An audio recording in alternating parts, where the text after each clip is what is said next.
Hi, I'm Steve Lemons, and I'm going to read Romans chapter 7. And here's what it says.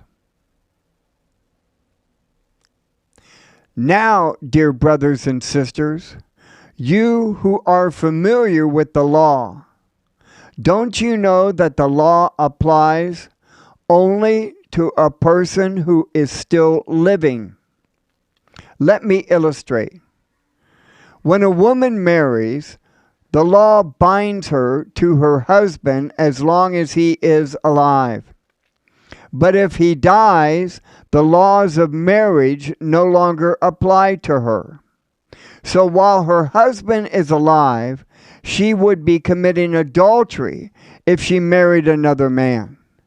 But if her husband dies, she is free from that law and does not commit adultery when she remarries. So this is the point. The law no longer holds you in its power because you died to its power when you died with Christ on the cross. And now you are united with the one who was raised from the dead. As a result, you can produce good fruit, that is, good deeds for God. When we were controlled by our old nature, sinful desires were at work within us, and the law aroused these evil desires that produce sinful deeds, resulting in death. But now we have been released from the law, for we died with Christ, and we are no longer captive to its power.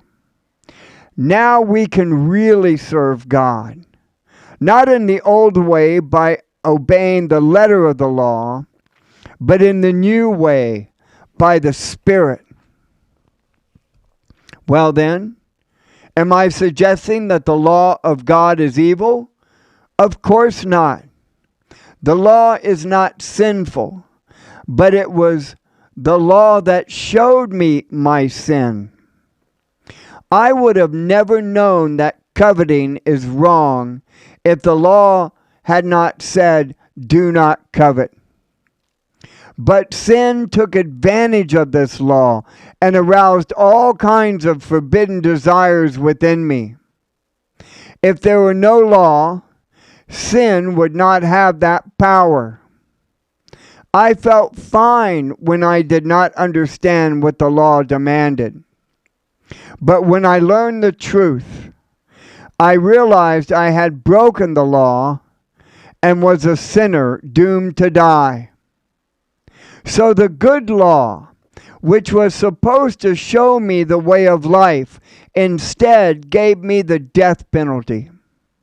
Sin took advantage of the law and fooled me.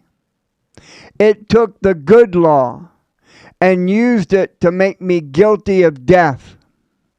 But still, the law itself is holy and right and good. But how can that be? Did the law which is good cause my doom? Of course not.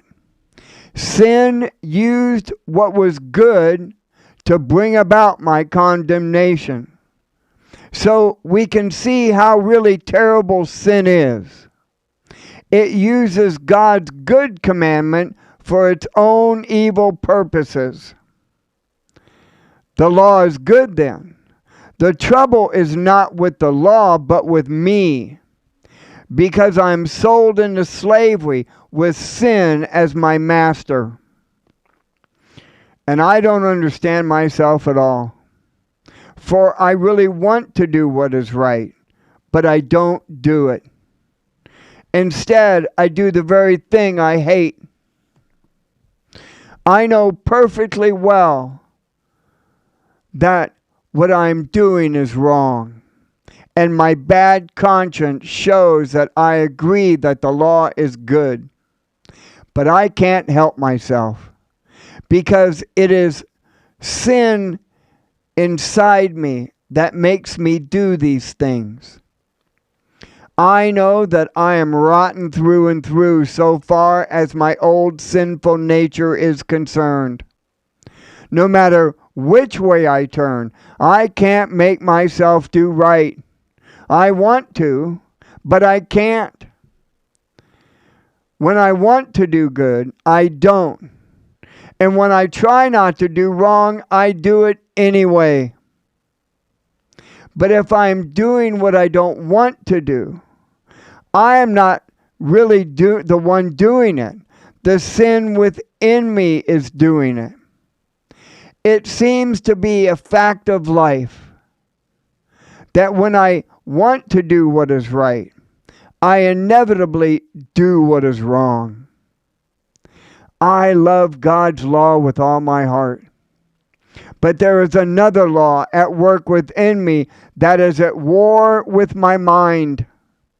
This law wins the fight and makes me a slave to the sin that is still within me. Oh, what a miserable person I am. Who will free me from this life that is dominated by sin? Thank God. The answer is in Jesus Christ our Lord. You see how it is? In my mind, I really want to obey God's law, but because of my sinful nature, I am a slave to sin. Romans chapter 7.